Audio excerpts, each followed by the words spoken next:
Hello, and welcome everybody to another episode of Pot Strickland. I'm your host, Shwin and Prez. In this episode 452, I'm joined, as always, by my co-host, Prez, that is at _Presidente on Twitter, and simply just at Presidente on Blue Sky. Prez, how are you doing?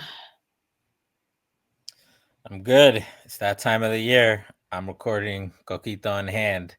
It's not as much Coquito as it has been in years past, but it's enough. just it's a good time, right? It's enough. It's always enough. Good to hear. Good to hear the holiday spirit is well intact on the show. And we are joined by a guest, not a first-time guest, but a first time in a long time. His name is Chuck. That is at Chucking Darts on Twitter. Chuck, how you doing? Doing great, Shwin. Thank you. Thank you all very much for having me. The night after Christmas, no place I'd rather be. I apologize if there's any technical difficulties on my side. This space that I record in doubled as a Christmas workshop. So it is pretty cluttered still, but looking forward to the conversation. I have a Spindrift in hand, an unofficial sponsor, as all sponsors are, of the Chucking Darts podcast. So thank you, Spindrift. But how are you boys doing? Doing well. I got my own drink in hand here, a little scotch in a solo cup. Can never hurt anybody. Prez has real Coquito. classy, real classy. Yep, that's what they call me, Mr. Class. All right, we're gonna talk about the Knicks and Knicks adjacent things, but before we do that, I do have to make a few announcements. First week that Strickland has a YouTube channel where you maybe watch this podcast. If you are and you've not done so already, please hit like, subscribe to the channel, leave us a comment. That'd be a huge help to us. The Strickland also has merchandise which you can find on our website at www.thestrick.land. There's a link that'll take you to the merchandise store, and there's all kinds of cool stuff that you can find on there, like t-shirts, sweatshirts, hats, coffee mugs, water bottles, you name it, we've got it. The Strickland also has a Patreon, which you can subscribe to. There are a number of different tiers. There's a $6 tier that gets you access to Pod Strickland, this podcast that I host every Friday with Prez. You also get access to Takes from Obvious Bozos, a podcast hosted by Andrew Steele and Zach Blatter.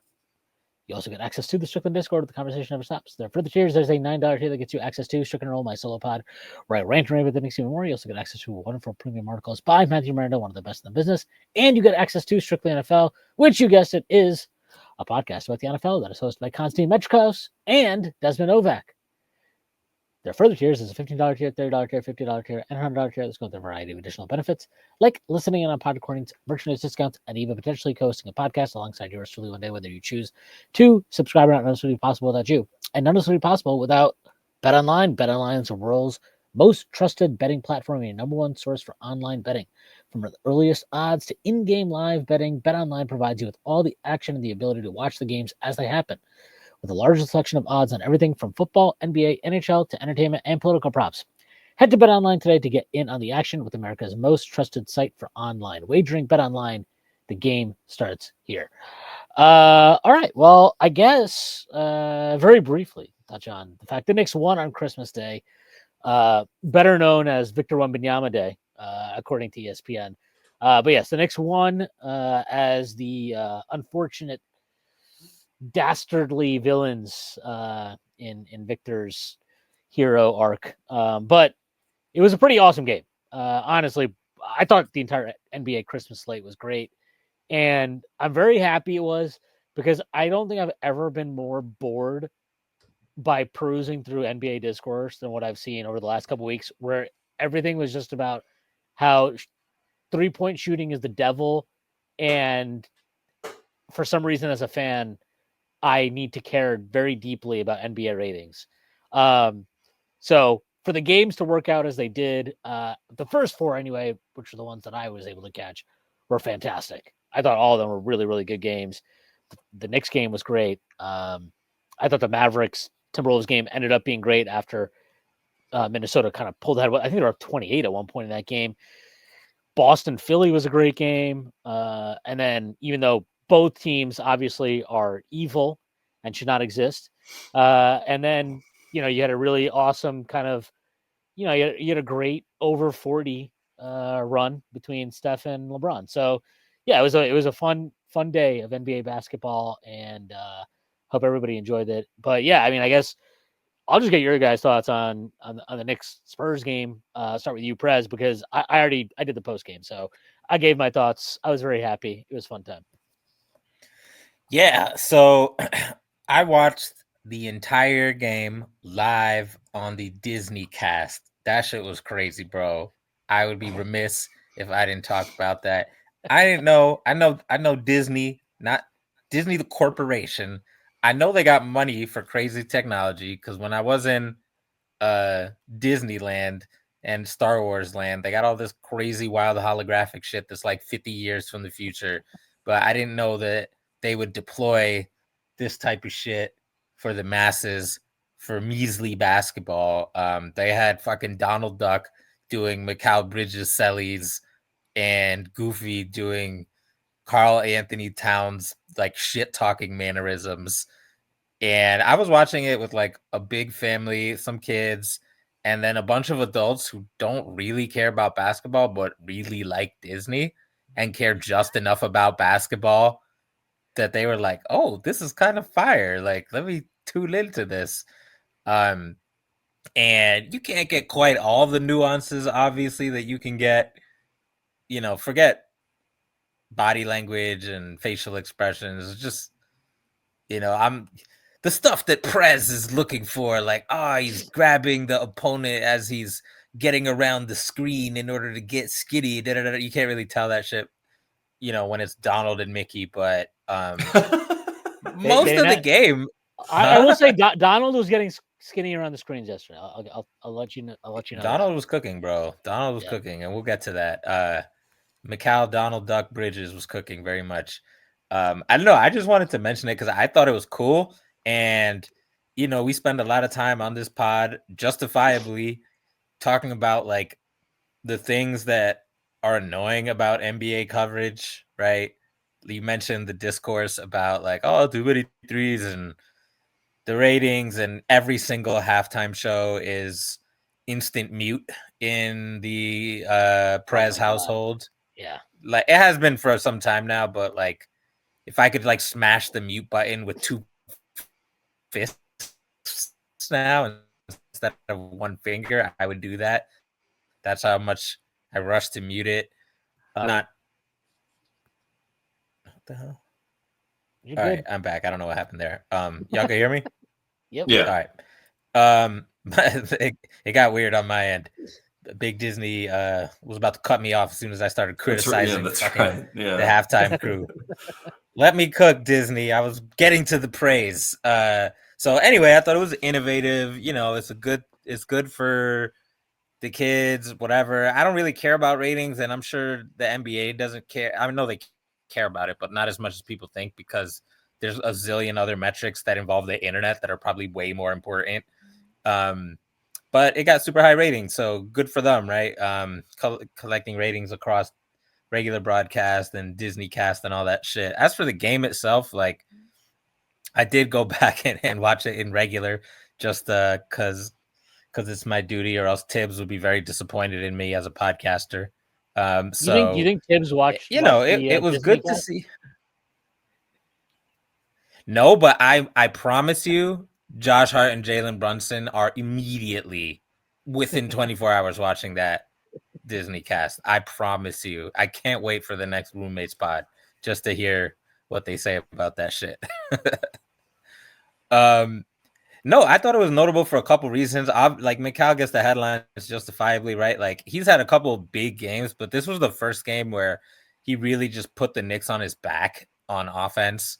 On defense, I thought he did a bang up job as well. He's now played physical defense for probably like 7 games in a row, I want to say, which coincides with our rise in good team-wide defense. What a shocker.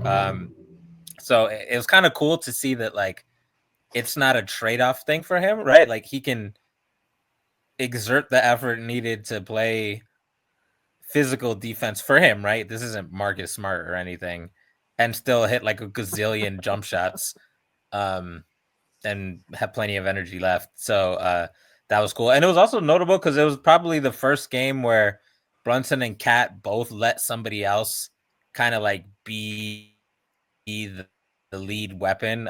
We've had games where OG has led in scoring, but that's always in the flow of the game, right? Not just him being like, it's OG time and calling his own number or whatever. So that was I don't know if cool. I ever need to see a game of I it's enjoy kind of OG watching time. the Spurs. They're weird.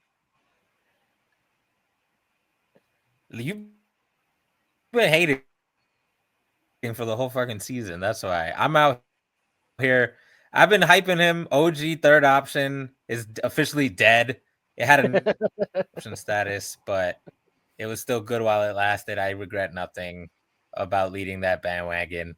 Him and his 1968 ABA dribble package that somehow works because he's stronger than everyone in the entire NBA. But yeah, the Spurs are cool. I did want to get Chuck's thoughts on the game, but also, in addition to just the game in general, I'm just interested in what you think of the Spurs youngsters, right? Like, obviously Wemby is crazy, but like, I've been pretty impressed with Castle, and I was pretty mixed on him coming in, even though he's like 12 years old. And I don't really have thoughts on Sohan or Vassell. They're just kind of like weird to me. So yeah, did you get a chance to watch the Knicks Spurs game in regular or Disney? No, I saw like down the stretch. I watched the last Yeah. few minutes. I was able to see that. And I thought it was a lot of fun. MSG is such a great environment that lots of times those games are very watchable from a spectator perspective. But I thought that you guys got to let me know, how frequently does Precious play that deep into the fourth quarter before they sub Cat back in? So this was pretty easily Precious's best game since he came back. He's been obviously it's understandable. He come back from a hamstring. They're working him back a little slowly, and like he's had a weird integration, not because purely because prior to Precious coming back, the Knicks were only running Cat at the 5 or Sims at the 5. They did not run any double big stuff, like literally never.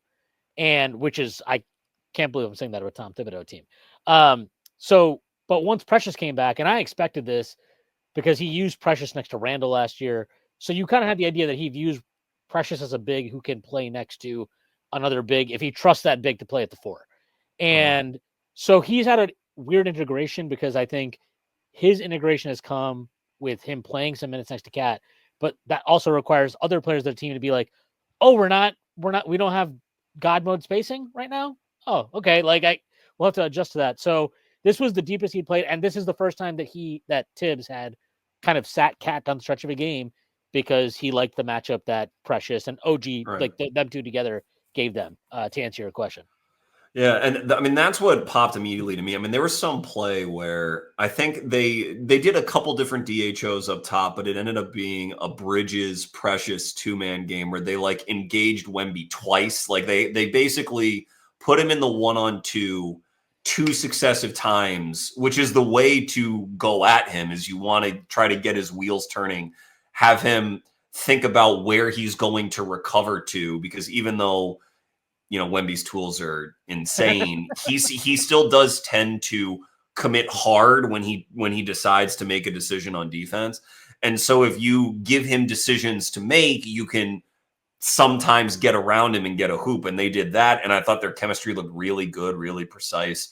Bridges obviously was great. Shot making down the stretch. He also bumped Wemby on a drive and hit a turnaround fadeaway over him, going right at him. And I think the Knicks, the reason it was such a fun Knicks win, I think the Knicks win this way a lot of the time. But, Bridges was in his shot making mode. Deuce McBride had a huge 3 off the dribble around a little pick. Hart had a putback. The game ended on this offensive rebound kick.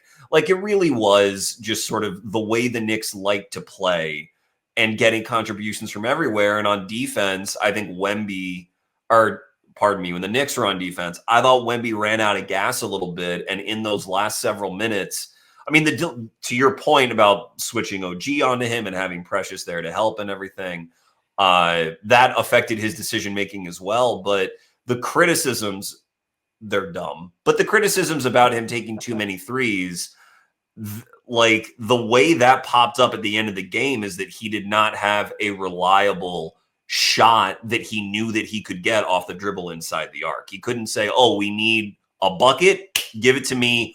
I know what I'm going to in order to get that bucket. And so it was like just a really fun game. And I think Prez, about your question about their youngsters, I love that the step that Sohan has taken this year. You know, he hit 3 threes yesterday, which had to have been the most he's hit all year, which is insane. He was like 8 of 10 from the field with 3 threes. That was the real Christmas miracle. This Grinch hair ass motherfucker finally, after me slandering his jump shot, was like, what if I was just splashy at MSG? He was shooting 18% from 3 coming into the game. I was like, and as soon as he hit the first one, I was just like, I know this isn't the last one. I know it. But like I really enjoy watching Sohan play because I think he's taken real steps as a passer. I think that exposure to point guard last year did him good in the long term and helped build a base of skills that he was already sort of finding his way through at Baylor pre-draft.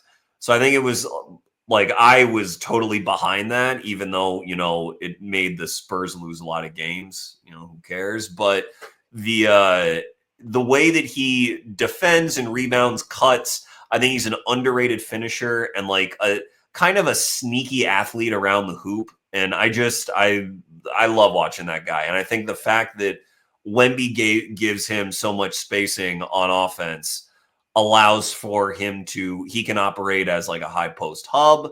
There was like a good split cut that he hit Wemby on where I think Chris Paul set a back screen for him or something like that. Or as a cutter himself when Wemby has the ball. So I like Sohan a lot. Castle, I think the stuff that Castle was hyped on entering the draft, he has been good at, which is, you know, his defense, his connective passing. Yep, exactly. He's a fucking tank. Strong as hell, really, really strong. Yeah. And just general competitiveness. Like, he is very good at all that stuff. The ball's got to go in the hoop, though. And he's shooting 38% from the field and whatever, 25% from 3. So I guess NBA does like their Kia rookie, whatever. Yeah. That they came out with today, and they said that Steph Castle was like number 1 on that list, whatever that means. And I don't know if that actually means that he's favored for rookie of the year. I don't know if he's the betting favorite for rookie of the year, but he's not my rookie of the year. No guard who shoots 38% really should be anyone's favorite for rookie of the year. But that sort of race aside, I think the Spurs can be very encouraged. I mean, it's the sort of pick that is almost a luxury because you have Wembanyama. But it, like, as a general philosophy, I want them to take players that make Wembanyama's life easier, not more difficult. And with Castle, Sohan to a lesser extent, but with Castle, I almost feel like their attitude was, well, because we have Wembanyama, it's such a good offensive environment for Castle, and Wembanyama will make his life so much easier. Which, like, you can do that here and there with a player, but generally I think it's backwards, and you should just be looking at what's best for Wemby, not who can we draft that Wemby can sort of be a rising tide for. Nonetheless, though, that is still a long way away from sort of hitting that fork in the road. If he becomes an efficient enough scorer, it's a very good pick, and he'll be a valuable player who can start. But as of right now, he's working his way toward that. He's getting good reps in. They'll probably be a play-in team this year. So it's, I still think they need another, and they're in De'Aaron Fox rumors and whatever. They need another real deal offensive threat on that team. And Vassell, I guess they are working back because I imagine they want him to start long-term, but he's been coming off the bench a lot for them recently, which was bizarre to me. He gonna get worked back onto an airplane to Sacramento if he don't get that shit together. He could. I'm happy you brought up Vassell because he's the guy. Just not to bury the. I guess I'm gonna bury the lead here. Or not burying the lead. I'm gonna front the lead. I don't know what it's called. But I asked Prez to ask Chuck to come on because I wanted to talk about, look, the Knicks have traded all our various young guys, all our favorite sons, and they're littered now throughout the league. So we wanted to have Chuck on to talk about them, but also wanted to talk about other young guys, prospects, whatever, around the league. Vassell is one that came to mind because I don't actually even remember if we talked about him last time you came on, but he's a guy I loved, and Prez can vouch for this. Like, I loved him in the drafting process. I thought he showed some of these like preternatural instincts defensively at Florida State off ball that were spectacular.